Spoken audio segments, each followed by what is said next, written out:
We start with the Ukraine crisis as it enters its third month. Fighting continues in eastern Ukraine.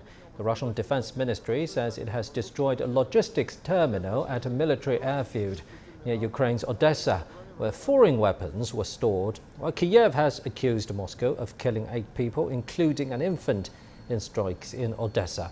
The attack occurred despite the UN chief's call for a 4-day ceasefire ahead of the Orthodox Easter Holiday. The situation in the port city of Mariupol remains bleak as the latest of many attempts to evacuate civilians failed on Saturday. Ukrainian President Volodymyr Zelenskyy said he will meet U.S. Secretary of State Antony Blinken and the U.S. Defense Secretary Lloyd on Sunday, but Washington has not yet confirmed the visit. Zelenskyy says he hopes to secure more heavy weapons during the talks. We will talk about the weapons we need and about the time frame for deliveries. I would like to reiterate that during the last week, I believe that during the last week in regards to weapons from the United States, the signals, the messages, the steps, the timing, the quantities, all this has improved. So, the Ukrainian president has spoken to international media at a Kyiv metro station. Our reporter Zhou Jiaxing asked him about the UN chief's upcoming visit as well as weapon deliveries to the country. Дякую. CGTN, так, якщо я правильно промовляю, четвертий ряд, будь ласка. From CGTN, Mr. President, you are talking about your readiness for peace talks with Russia. We know that UN Secretary General is coming to Moscow and Kyiv to promote the ceasefire or peace.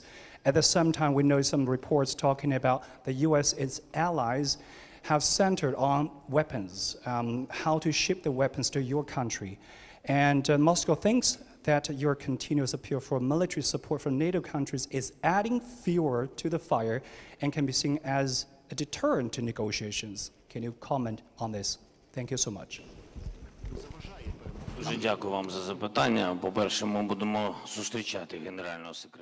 We will meet the UN Secretary General who will come to visit us and we'll talk. It seems to me that we have taken lots of steps to change his position in particular and make it even stronger in terms of supporting Ukraine. I've had several personal meetings with him, and I'm rather firm in saying that one cannot balance Ukraine and Russia. We expect 100% support from the UN Secretary General, 100%, because truth is 100% on our side and the war is happening in Ukraine. I think when he comes to visit, and if the Secretary General has time, given his very respected status, he should definitely first visit our cities where people were tortured and where people were killed. And then he will find time for the esteemed and respectful colleagues from Russia. I think it is more important to understand what is happening here, to have a very precise perspective which the Secretary General can bring and deliver to a meeting with the Russian president, because if he just comes to Kyiv and talks, it's not enough. So I believe that first he needs to understand what is taking place here.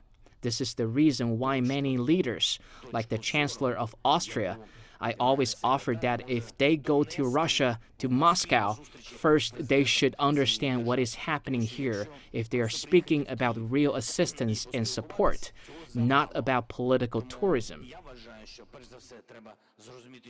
When he sees what is going on here, his opinion about Ukraine will be even stronger. As for the weapons supplies, we're definitely not interested in the opinion of the Russian Federation.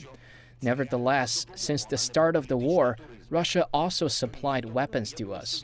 We remember how they were running away, leaving their tanks behind. We are grateful to them for those weapon supplies.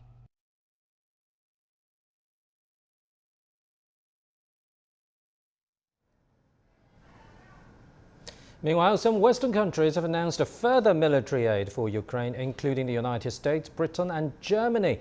A wide range of military equipment is included this time, such as artillery systems, armored personnel carriers, and heavy artillery weapons. Pentagon spokesperson John Kirby said the Phoenix Ghost drone is especially well suited for the fight in Donbass. British Prime Minister Boris Johnson has announced that dozens of Ukrainian soldiers are being trained in Britain.